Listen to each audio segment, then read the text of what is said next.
उत्तर प्रदेश के भोजपुरी समाज के अध्यक्ष सोमनाथ ओझा पत्रकार वार्ता करते हुए बता दें कि उत्तर प्रदेश के भोजपुरी समाज के अध्यक्ष तथा भाजपा के विभिन्न पदों पर कार्य करने वाले सोमनाथ ओझा जी ने वाराणसी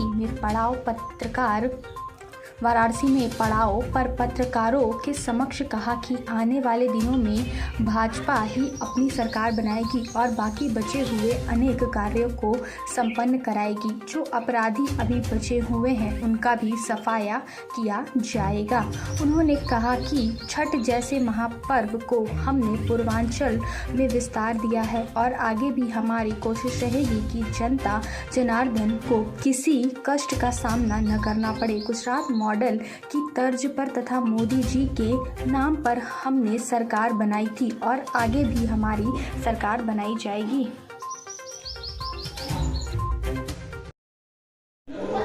मैं सोमनाथ ओझा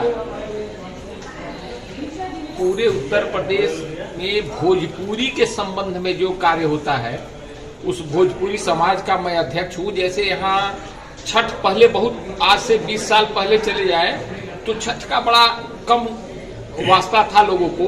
किसी किसी घाटों पे 100 लोग 50 लोग ऐसे करके छठ किया करते थे, लेकिन हमने उसको पूरे बनारस में राजघाट से लेके विश्वसुंदरीपुर तक, DLW तक, शिवपुर तक उसको बढ़ाने का कार्य हमने किया। इसके बाद हम देव दीपावली के भी सचिव थे। जब देव दीपावली कोई नहीं जानता था, अब तो सरकार ने अपने उसमें ले लिया, तो उसका भी मैं सचिव था। आप पता लगाए नहीं तो सारे लोग बताएगा। मैं भाजपा में क्षेत्र का मंत्री रहा हूं और क्षेत्र मतलब 18 जिले 72 विधानसभा इसमें आता है। तो सारी विधानसभाओं का देख रेख हम लोगों के उसमें भाजपा में प्रदेश के बाद क्षेत्र होता है, फिर जिला और महानगर। सर, पूर्वांचल की स्थिति बताइए। जो चुनाव चल रहे हैं या जो चुनाव आने वाले हैं उसमें क्या स्थिति बन रही है, आपको क्या लग रहा है?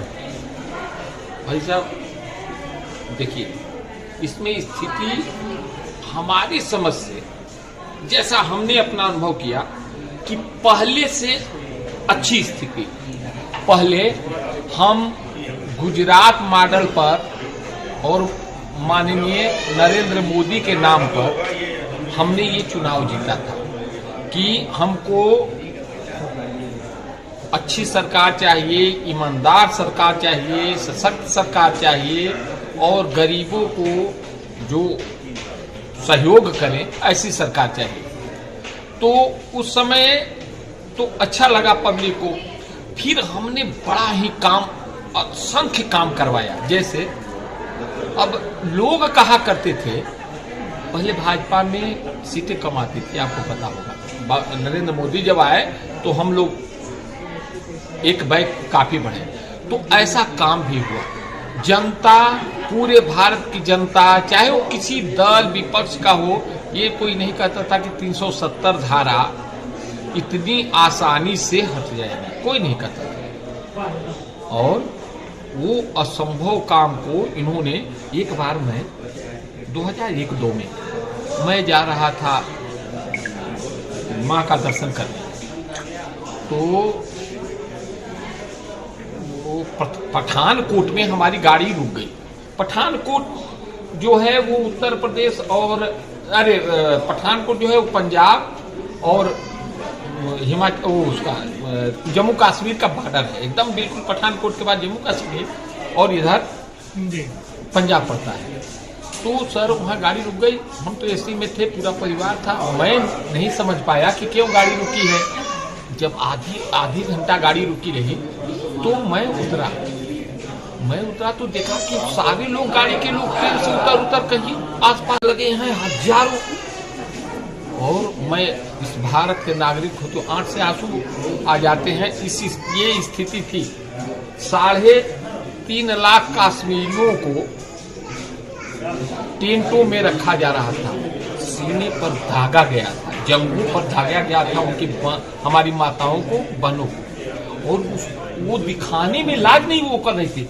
और भारत का मीडिया, भारत का पक्ष, अब तो एक आदमी को कुछ हो जाता है तो कुछ मीडिया वाले ऐसे हैं, अरे देखा उनके वो हो रहा है, भाजपा ये कर रही है, भाजपा वो कर रही है।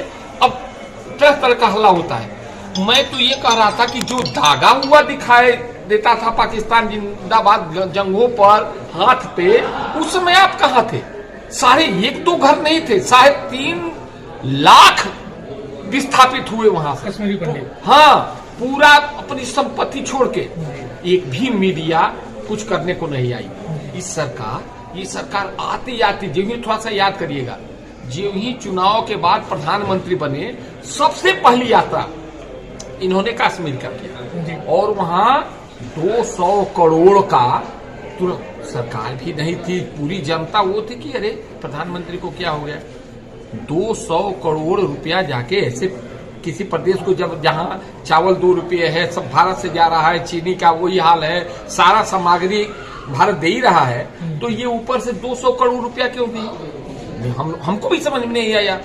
लेकिन बाद में मैं जाना, जब मैं वहां गया और वस्तु स्थिति को जाना कि ये कितने दिमागदार हैं, ये कैसे प्रधानमंत्री हैं, ये भारत रत्न है। अब इससे ज्यादा तो उन्होंने किया क्या था, विस्थापितों के घर को बनाने के लिए जितने विस्थापित थे उनके नाम से, और ऐसा व्यवस्था बना के कि अब विस्थापित आवे तो उनको डर न लगे। अब कि जबकि अभी भी डर रहे हैं, वो पूरा फुलफिल लोग नहीं कर पा रहे हैं। कुछ लोग जा भी रहे हैं तो वहां एक आतंकी आ रहा है तो वो भी भाग खड़े हो रहे हैं। लेकिन इस सरकार ने जितने लोग 3.5 लाख लोग भगे थे और 14.5 लाख मकान बना के हमने वहां रख रखा है कि अगर आपको आना होगा, आपके नाम से मैं अलॉट कर दे रहा हूं, आप ये नहीं कहेंगे कि हम बाध्य हैं टेंट में रहने के लिए, हम भारत के नागरिक हैं। आप ये नहीं कह सकते। आपके लिए आपके नाम से हमने रजिस्ट्री कर दिया और अच्छे मकान रजिस्ट्री किए, आप यहाँ आके रहो। लोग कहते हैं ये प्रधानमंत्री हुए तो